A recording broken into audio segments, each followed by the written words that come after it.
Halo teman-teman, nama saya Virilos Galih Priyatmaja. Saya sekolah di SD Pangudi Luhur, Santo Timotius, Surakarta. Kali ini saya akan menceritakan kembali kisah yang ada di kitab suci yang berjudul Perumpamaan Anak yang Hilang. Disimak ya, demikian firman Tuhan. Yesus berkata, ada seorang memiliki 2 anak laki-laki, si sulung dan si bungsu. Kata si bungsu kepada ayahnya, Bapa, berikanlah harta kekayaan kita yang sudah menjadi hakku. Lalu ayahnya membagi-bagikan harta kekayaannya kepada 2 anak tersebut. Teman-teman, tahu tidak apa yang dilakukan si bungsu? Wah, banyak sekali yang diberikan ayahku. Aku harus pergi ke tempat yang jauh dan bersenang-senang. Beberapa hari kemudian, si bungsu menjual semua haknya dan langsung meninggalkan ayah dan kakaknya. Ia pergi ke tempat yang jauh dan bersenang-senang. Di kota tersebut, ia memboroskan semua harta kekayaannya. Ia makan makanan yang enak, minum minuman keras, tanpa mempedulikan orang lain. Namun, tanpa diduga, kota tersebut dilanda bencana kelaparan. Sedangkan harta si bungsu sudah habis. Di mana semua hartaku? Si bungsu mulai panik, guys, saat menyadari harta kekayaannya sudah habis. Si bungsu mengecek di mana harta kekayaannya berada, tetapi tidak ditemukannya. Si bungsu pun mulai putus asa karena hanya membeli makanan saja ia tidak mampu.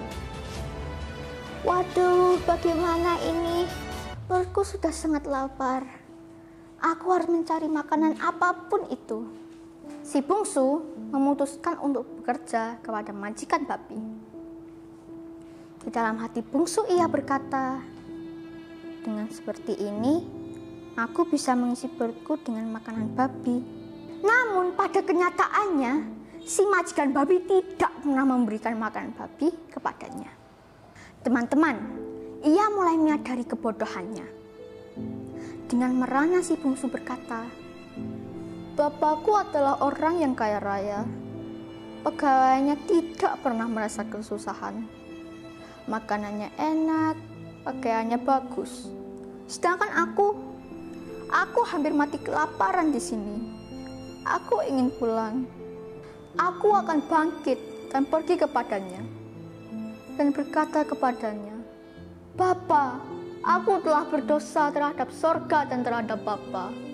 Aku tidak layak lagi diperlakukan seperti anak Bapa. Perlakukanlah aku seperti salah seorang upahan Bapa. Maka bangkitlah si bungsu dan pergi ke rumah. Di rumah, bapaknya sedih menantikan anaknya pulang. Dari kejauhan, bapaknya melihat si bungsu berjalan dengan sangat lemah. Dalam hati, bapaknya berkata, itu anakku. Bapaknya langsung berlari dan mendapatkan dia, merangkul dan mencium dia dengan penuh kasih sayang. Kata si bungsu kepada bapaknya, Bapa, aku telah berdosa terhadap sorga dan terhadap Bapa. Aku tidak layak lagi dijadikan anak Bapa. Namun bapaknya malah berteriak, Hei pegawai, lekaslah bawa kemari jubah yang terbaik. Kenakanlah itu kepadanya. Sambil memeluk anaknya, bapaknya berkata, kenakanlah cincin pada jarinya dan sepatu pada kakinya. Ambillah anak lembu tambun itu, sembelihlah, dan marilah kita makan dan berpesta. Dengan bangga dan gembira, ayahnya berseru, anakku ini telah mati dan menjadi hidup kembali. Ia telah hilang dan didapat kembali. Maka mulailah mereka berpesta ria dengan sangat meriah. Namun, anaknya yang sulung berada di ladang ketika anaknya yang bungsu pulang. Dan saat pulang, si sulung mendengar seruling dan nyanyian tari-tarian. Segeralah si sulung bertanya kepada salah satu pegawai ayahnya. "Psst, ada acara apa ini?" Kata pegawai ayahnya kepada si sulung. "Tuan, adikmu telah pulang dengan sehat dan ayahmu menyembelih lembu tambun untuk merayakannya." Seketikalah marah si sulung. "Tidak bisa, ini tidak bisa dibiarkan. Ini tidak adil." Si sulung tidak mau masuk ke dalam rumah. Kemudian bapaknya keluar dari rumah untuk berbicara dengan si sulung.